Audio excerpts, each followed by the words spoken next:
Hey guys, so I made and posted this.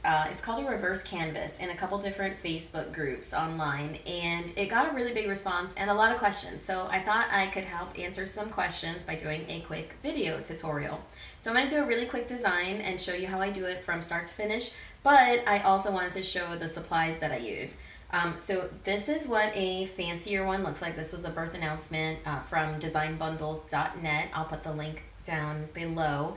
I gave this as a gift to a cousin of ours that just had a baby, and it doesn't have the hanging hardware yet, but I am going to put some hanging hardware here. This is how it looks in the back, so you see it looks nice and neat, and I'm going to show you how I did that. This is another one I did for our house. This is with a wood stain. The other was with chalk paint. I'll show you both of those. This is a wood stain called Briar Smoke. I'll put a link for that so you can see that. It's from Home Depot, nothing fancy. And you can see again how nice and neat it looks in the back. And it doesn't yet have the hanging hardware either, but I'm going to add that.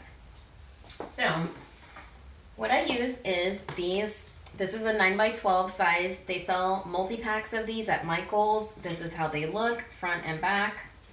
And they are, I paid $19.99 for this 8-pack.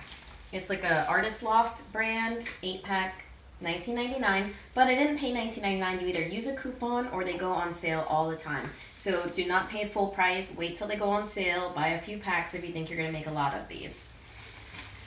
So I want to show you a couple different things I use to paint the frames. Once you take off the staples of the frame, you're left with a wood frame that looks, like just bare wood. So this is a Briar Smoke wood stain. I just got it at Home Depot. I think it was like $4.99, $5.99, something. It was very affordable, and it goes a long way. It's really liquidy.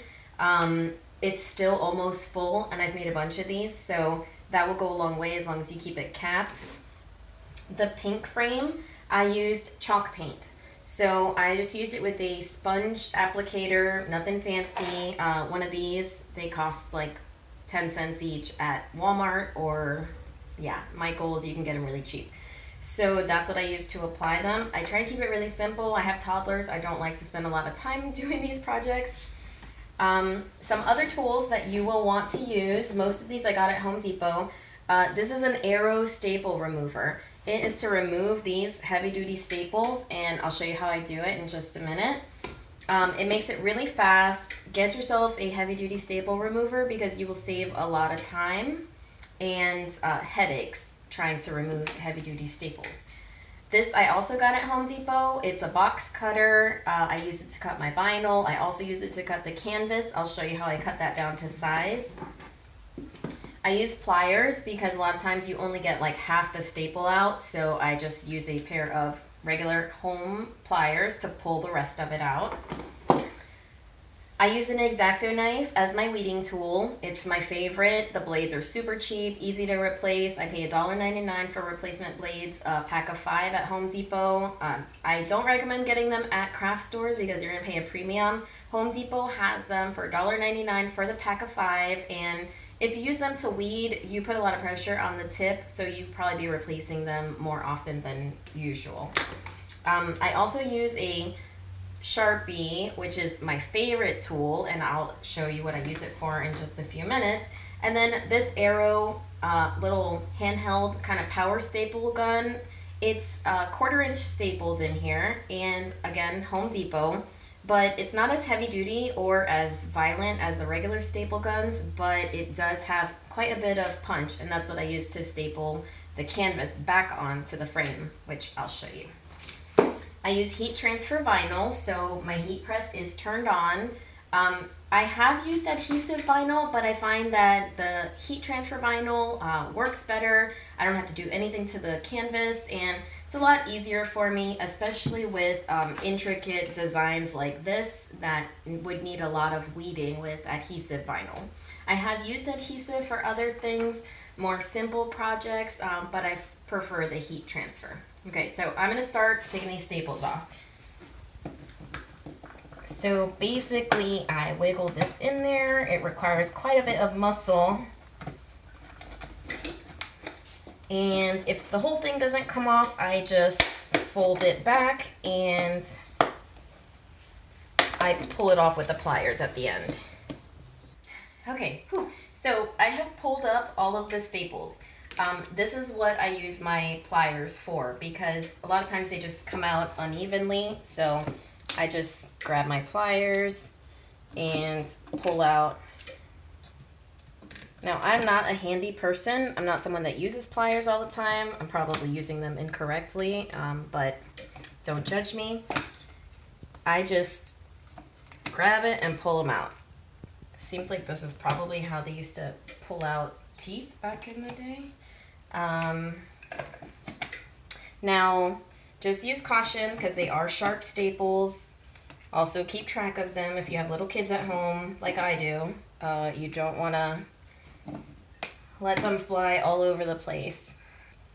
Once you get all your staples out and get the canvas off the frame, the rest is pretty quick, other than whatever your drying time is for whatever color you're painting your frame.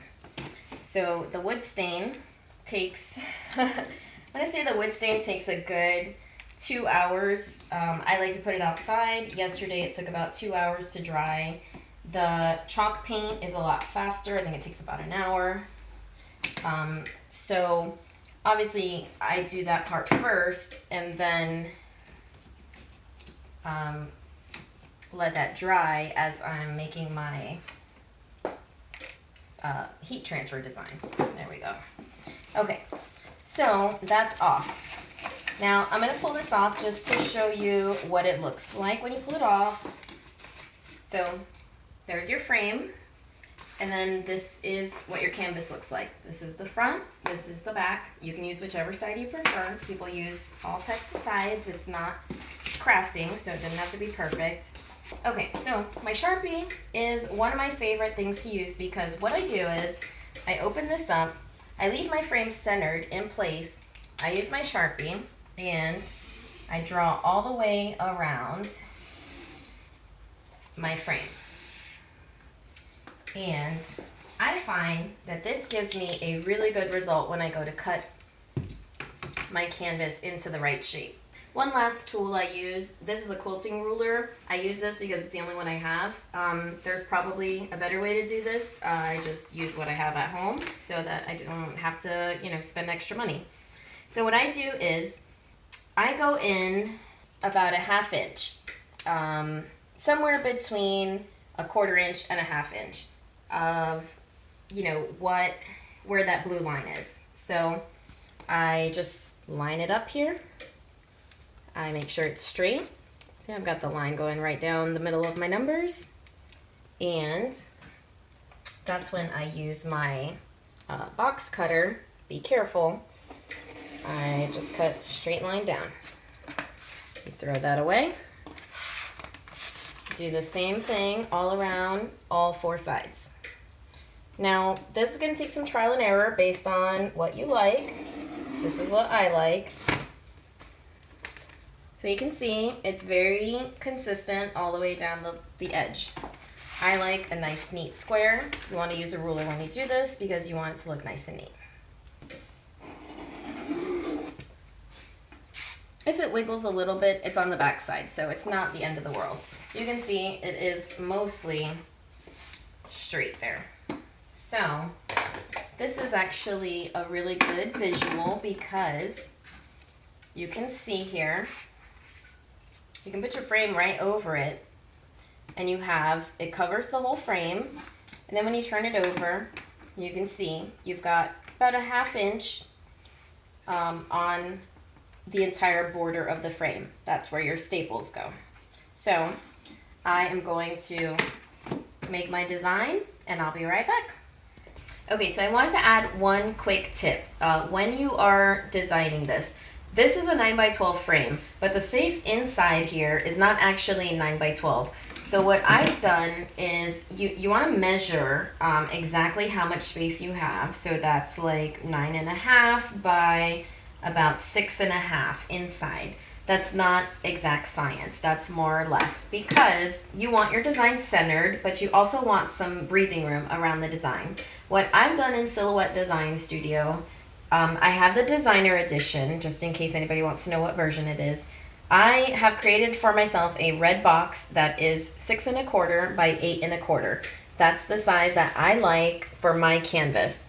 So you might be able to see it there. That's what I fit my design in. So each time that I make a design that I know is for a 9 by 12 frame, I work it inside that box. So I'm gonna do that right now. Okay, so my husband picked this Sorry About the Mess, Love Lives Here.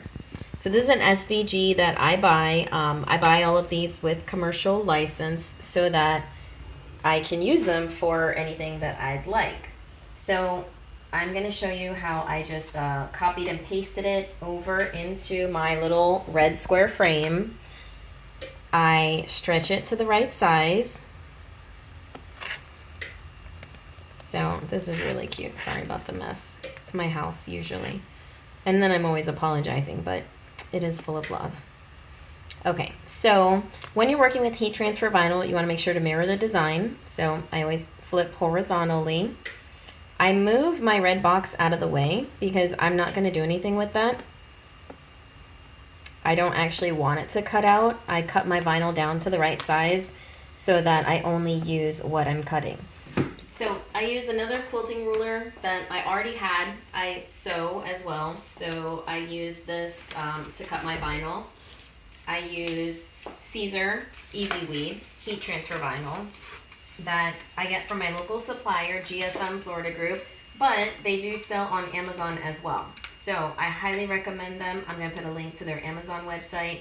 I cut this down. This is like almost 9 inches long. I'm not going to waste an inch. I'm just going to cut it 6 inches wide. I'm not going to worry about the extra inch. Sorry, I should say I am going to waste an inch, but I'm not going to worry about it because I'm going to sell this and I'm going to make my inch back in profit.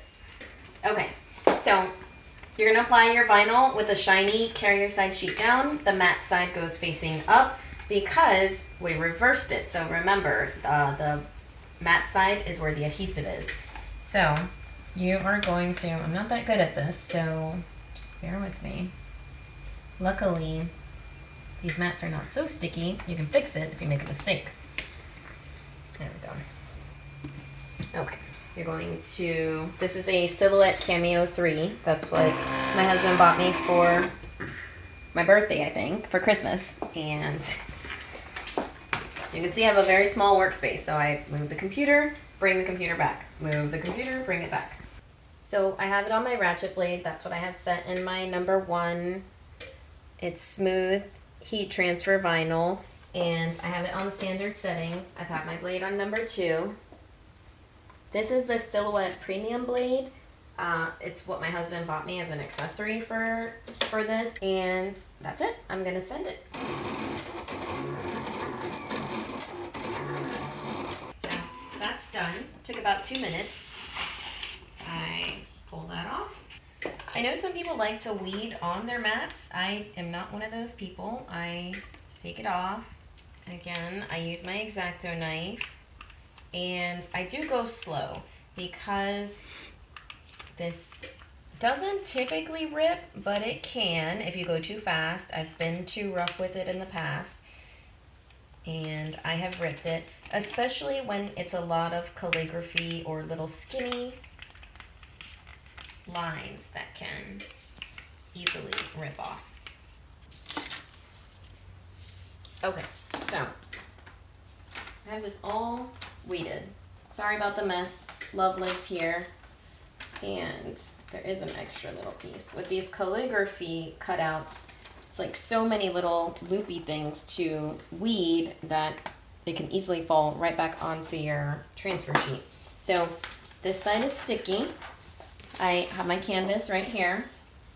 I like to just eyeball it and center it. If you are really picky, just measure it. It's no big deal. Take your time. I am not really picky. So I put that right on. It sticks on with the carrier sheet. This is what it's going to look like. And then I'm going to take it over to the heat press.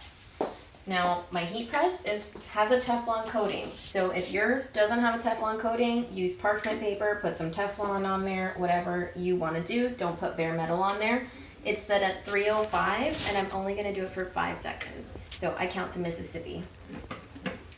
Mississippi, 2 Mississippi, 3 Mississippi, 4 Mississippi, 5 Mississippi. Okay.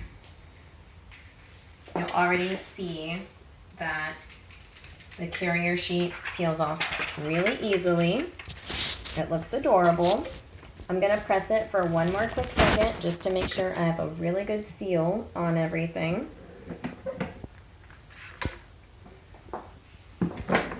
With the canvas, you don't need to press it a long time. It's not apparel, it's not gonna get worn. You can see, if you zoom in a little closer, you can kind of see the texture on the letters already, grabbing the texture of the canvas. So, I'll show you how quick this is to get this back on.